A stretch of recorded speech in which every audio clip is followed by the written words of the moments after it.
diputado autonómico y candidato en la lista, Marta Carmona, psiquiatra y también candidata en la lista, y yo, Javier Padilla, que soy médico de familia, y diputado y también candidato.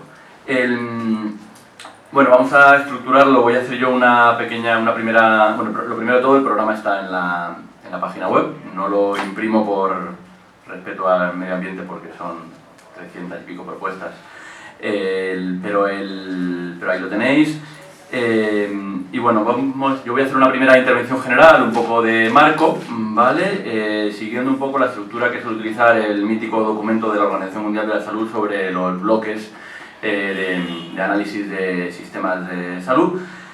Luego Marta hará la intervención sobre políticas en el ámbito de la salud mental y finalmente Diego sobre un bloque que tenemos en el programa un poco más amplio en el que se incorporan las políticas de salud pública y algunas otras políticas de salud. Así que bueno, no voy a centrarme demasiado en el diagnóstico porque digamos, todos lo conocemos y todos los que estamos aquí tendremos uno más o menos coincidente, pero sí que bueno, partimos de la existencia de un sistema sanitario basado en la solidaridad en la financiación y en las ansias de universalidad en la cobertura, pero sí que es cierto que en la Comunidad de Madrid, especialmente en estos últimos 4 años, hemos visto un deterioro en casi cada una de las dimensiones que podamos analizar, ¿no? 1 millón de personas sin médico de atención primaria asignado, 285.000 niños sin pediatra asignado, 882.000 personas en lista de espera. Creo que en las últimas 24-48 horas han salido 3 noticias relacionadas con análisis del sistema sanitario en la Comunidad de Madrid. Una habla de que es la comunidad que más ha ampliado sus listas de espera para consulta en el ámbito hospitalario. Otra hablaba de que una encuesta de Facua hablaba del 85% de los madrileños y madrileñas plantean que tienen dificultades para acceder a una cita en tiempo y forma en atención primaria, y la tercera relacionada con los problemas que ha tenido la Comunidad de Madrid para fidelizar y retener a los MIRES que terminaban en el ámbito de la atención primaria, ¿no? Este crecimiento, además, que hemos visto de la lista de espera, no es un crecimiento de la lista de espera especialmente de la quirúrgica, sino que es un crecimiento de la lista de espera de una forma muy llamativa en el ámbito de las consultas, ¿no? Estamos hablando de que de las 882.000 personas, 70% son de consultas, 20% de pruebas y 10% de lista de espera quirúrgica. Esto es una cosa que en los últimos meses se mantiene, y si os he de ser sinceros, yo pensaba que iban a aligerarlas un poquito de cara a las elecciones, pero ni siquiera. O sea, el nivel de desidia ya llega a que ni siquiera por el electoralismo nos hemos encontrado con unas cifras un poco mejores. No solo eso, sino que en los últimos 4 meses hemos seguido con incrementos. Además, tenemos una cifra el indicador que recoge los indicadores clave del Sistema Nacional de Salud en relación con espera en atención primaria, habla de porcentaje de citas que se consiguen en las 48 horas desde que se pide. La Comunidad de Madrid está por debajo de la media de España, ¿no? Además, lo único de lo que parece poder presumir el gobierno siempre son indicadores en el ámbito de la atención hospitalaria. No solo eso, sino en el ámbito de la subespecialización en la atención hospitalaria, ¿no? Es un poco el símil que yo suelo utilizar, es un poco el del Ferrari en la puerta de la chabola, ¿no? Una estructura en la cual la atención primaria hace aguas por todos los lados, los servicios de urgencias hacen aguas con muchísima facilidad, en las cuales la atención de media y larga estancia está por debajo de cualquier estándar que la OCDE pudiera marcar, pero sin embargo liderando unidades subespecializadas de forma muy llamativa, ¿no? Así que bueno, con este marco sí que quería retomar eso, los bloques del ámbito, los bloques que coge la OMS a la hora de analizar sistemas de salud, que pues la provisión de la asistencia, la fuerza de trabajo, los sistemas de información, acceso a medicamentos, financiación y gobernanza, para de forma un poco así, pues más o menos somera, plantear un poco nuestro marco de propuestas y obviamente después pues ya quedamos totalmente abiertos, ¿no? En el ámbito de la provisión voy a comentar principalmente 3 niveles. El primer nivel relacionado con la atención primaria. Hace unos años Vicente Ortún coordinó un libro llamado La refundación de la atención primaria. Es desde ese término desde el que nosotros hemos enunciado el programa relacionado con la atención primaria, la refundación de la atención primaria, principalmente para lograr los objetivos de lo que son la atención primaria. El objetivo de la atención primaria no es tener un sitio en el que te ven rápido, sino reducir ingresos y reducir mortalidad de la población, ¿no? Entonces, con ese panorama planteamos principalmente 5 ámbitos de intervención prioritaria. El primero, que sería la redefinición de equipos, una redefinición de equipos profesionales que no está basada en ver de qué manera expando las competencias de uno para paliar los defectos y los déficits de profesionales de otros, sino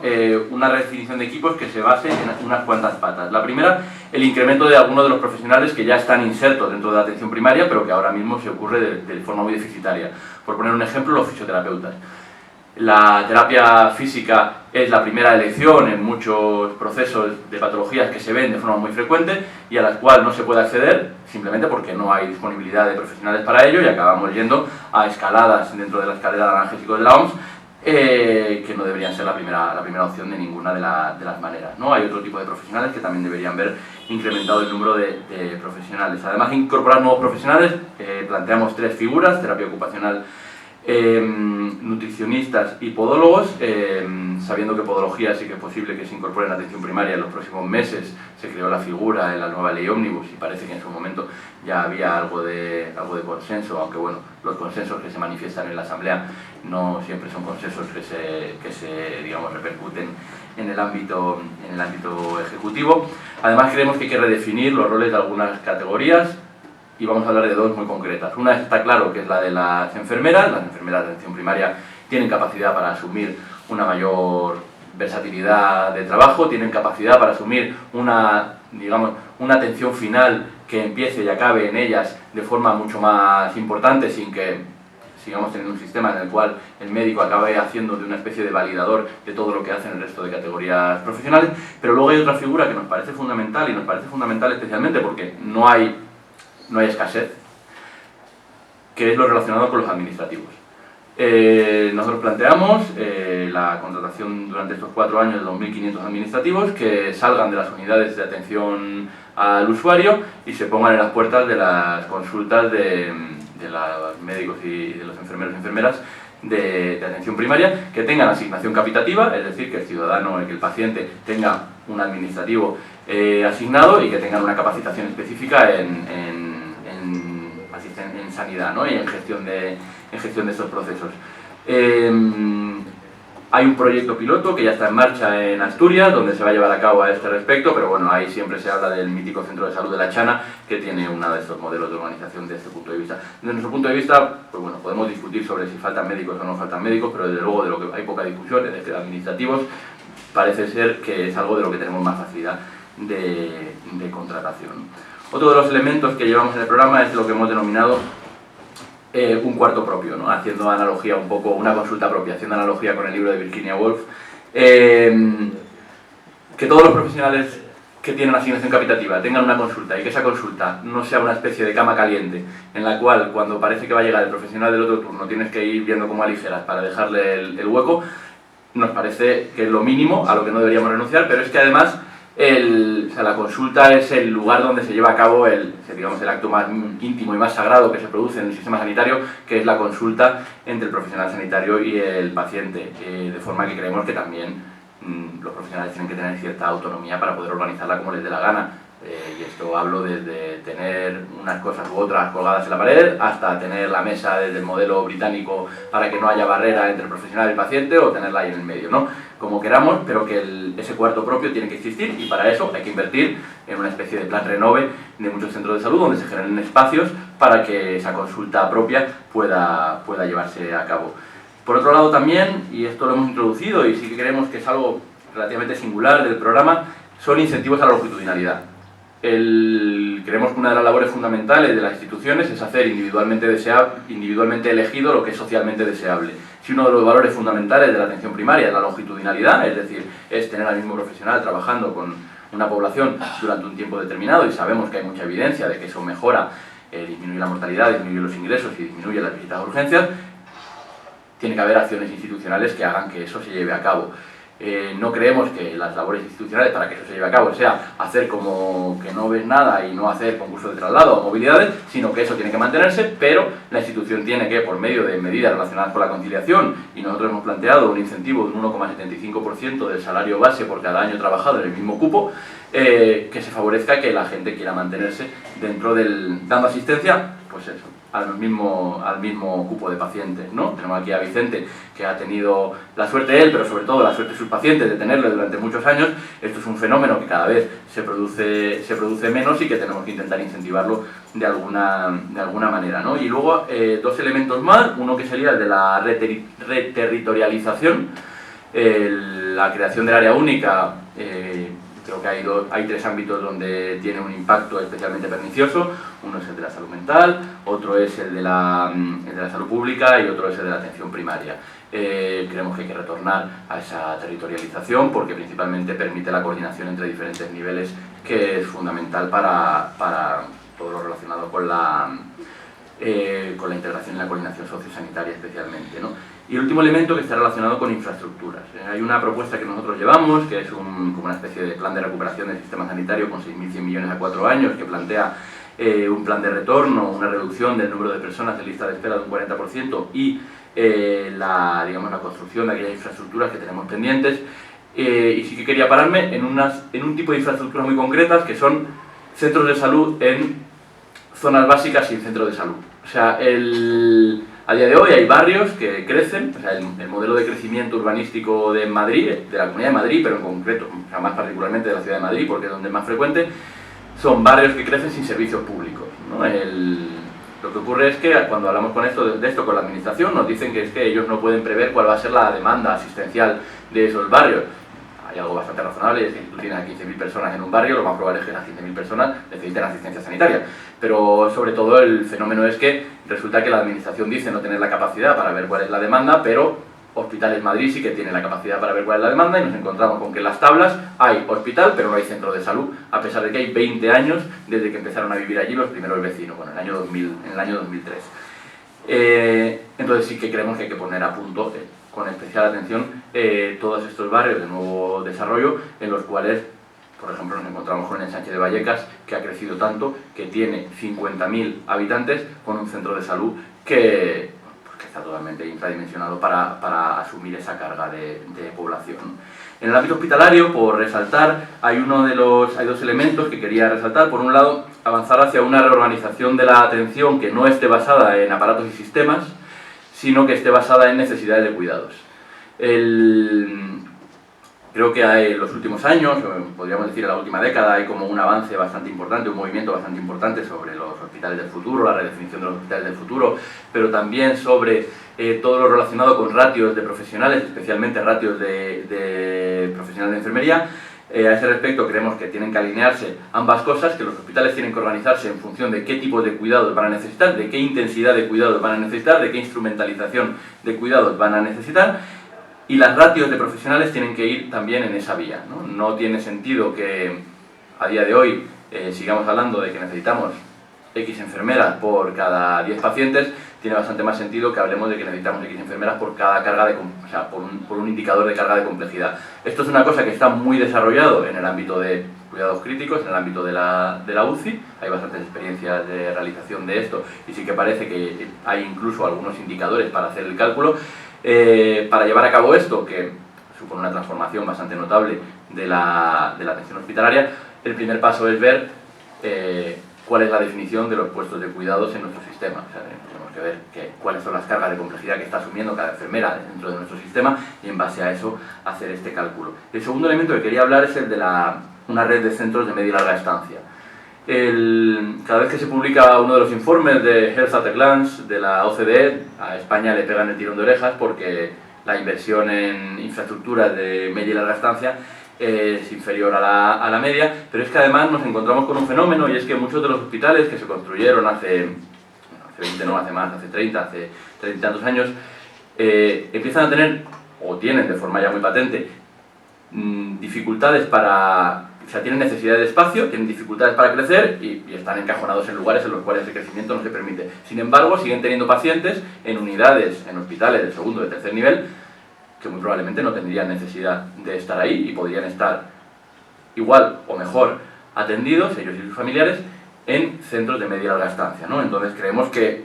no tiene sentido. Por ejemplo, en Alcalá de Henares se quejan de que con relativa frecuencia algunos de sus pacientes, algunos de sus familiares son derivados al Hospital de la Fuenfría, en Cercedilla. Pues bueno, es una faena para el paciente, pero sobre todo también es una faena para cualquiera de los familiares que se tiene que pegar el paseíto desde Alcalá de Henares hasta Cercedilla y que si no tiene coche, pues bueno, digamos que echa el día. Entonces planteamos una red a 8 años que parta con el objetivo de tener un centro de media y larga estancia a una crona de 30-40 minutos para cualquier madrileño. Y el tercer elemento, porque tanto salud mental como salud pública lo dejo a ellos, sería lo relacionado con la urgencia extrahospitalaria. Aquí en la ciudad de Madrid hay una singularidad, que es esa especie de duplicidad. Ya lo dijimos en el año 2019, lo seguimos repitiendo ahora. Nosotros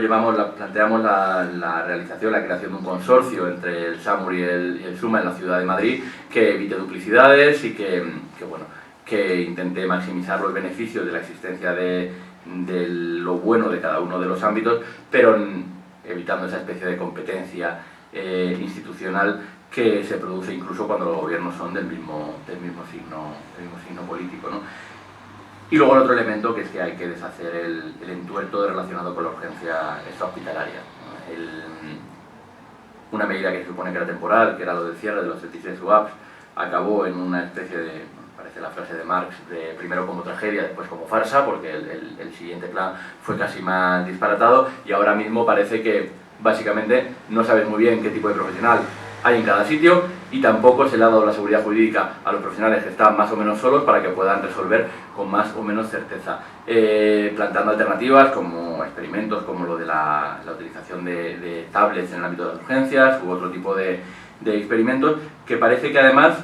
más que hacerlos y evaluarlos, lo que se ha hecho ha sido hacerlos, agachar la cabeza para que pasara el chaparrón y después seguir manteniéndolos como si nada hubiera pasado, ¿no? A ese respecto, bueno, creemos que hay que evaluar desde la base de lo que teníamos anteriormente, y para eso sobre todo hay que crear las condiciones de trabajo para que la gente pueda querer ir ahí, porque lo que ha habido es una desbandada bastante notable. Así que en este primer bloque, os garantizo que los demás van a ser más cortos, tranquilo, esto es el que se llevaba la palma, estaría el elemento de la lista de espera. Nosotros planteamos una ley de listas de espera recientemente. Una de las cosas singulares que tenía esa ley era que intentaba introducir indicadores que midieran no solamente lo que se está midiendo ahora, sino que midiera para procesos concretos los tiempos de espera desde que había una detección del proceso en la atención primaria, desde que en la atención primaria se detectaba que podía haber, por ejemplo, una indicación quirúrgica, hasta que se producía la intervención, que no se midiera solamente desde la visita del anestesista o desde la incorporación en lista de espera. Además, como os he comentado antes, una de las singularidades es que tenemos un crecimiento de lista de espera verdaderamente tremendo en el ámbito de la consulta. Esta lista de espera en consultas externas funciona con un mecanismo un poco perverso, y es que genera incentivos para que aquellos centros de gestión privada que se financian de una forma muy jugosa mediante la creación mediante la implantación de consultas que amorticen una parte de esa lista de espera para hacer consulta más rápida, por ejemplo, Fundación Jiménez Díaz, traumatología, lo miré el otro día, 5 días, Hospital de Fuenlabrada, 56 días, primera consulta. Pues existe un modelo que favorece que eso sea así, para que la facturación vaya por esa vía, pero recientemente nos reuníamos con el equipo directivo del Hospital de La Paz, y una de las cosas que nos decía era: hemos pedido al director general de hospitales la posibilidad de ampliar nuestra capacidad de consultas en turno de tarde, y nos lo ha denegado. Esto es algo repetido por otros equipos directivos de otros hospitales con los que nos hemos reunido, y sin embargo, la Fundación Jiménez Díaz, por poner un ejemplo, no tiene ningún problema para poder generar ese tipo de consultas que tengan la capacidad para absorber ese tipo de demanda, ¿no? Estamos hablando de 617.000 personas en lista de espera para consulta. Es una barbaridad, y sobre todo es una barbaridad que promueve un círculo vicioso que yo no sé si alguien se ha dado cuenta de esto, porque tiene que ser alguien que haya trabajado en atención primaria durante un tiempo. La existencia de largas listas de espera para consulta promueve la mayor derivación en el ámbito de la atención primaria, porque resta la capacidad de saber que durante el seguimiento de un proceso, si tú vas a tener la necesidad de que te lo vean pronto, te lo van a ver pronto. Pero si tú sabes que no te lo van a ver hasta dentro de 3 meses, pues a lo mejor va derivando por lo que pueda ir pasando. La existencia de listas de espera no es solamente un daño para el paciente en tanto que tiene que esperar, es un daño para el sistema en tanto en cuanto vicia la forma en la que los profesionales trabajan a ese respecto. En relación con el segundo bloque, que sería relacionado con la fuerza de trabajo, nosotros siempre hemos hablado de la recuperación de las 35 horas y avanzar hacia proyectos piloto de la jornada de 32 horas, que además creemos que puede redundar en una mayor versatilidad para avanzar hacia el final de la guardia de 24 horas. A este respecto sí que quería decir una cosa. El otro día, en una reunión con un responsable de recursos humanos de gestión de profesionales de la OMS Europa, nos decía que ellos siempre habían manejado el marco de recursos humanos, de abordar las crisis de recursos humanos como recuperar y retener, y que últimamente le habían dado la vuelta al lema y creían que lo fundamental a día de hoy era retener y posteriormente recuperar, ¿no? Lo principal es que la gente que trabaja aquí no se nos vaya, y posteriormente nos preocupamos de que la gente que se nos ha ido ya retorne, ¿no? Hemos comentado ya antes lo de las enfermeras por complejidad de cuidados. Creemos además que es necesario hacer un plan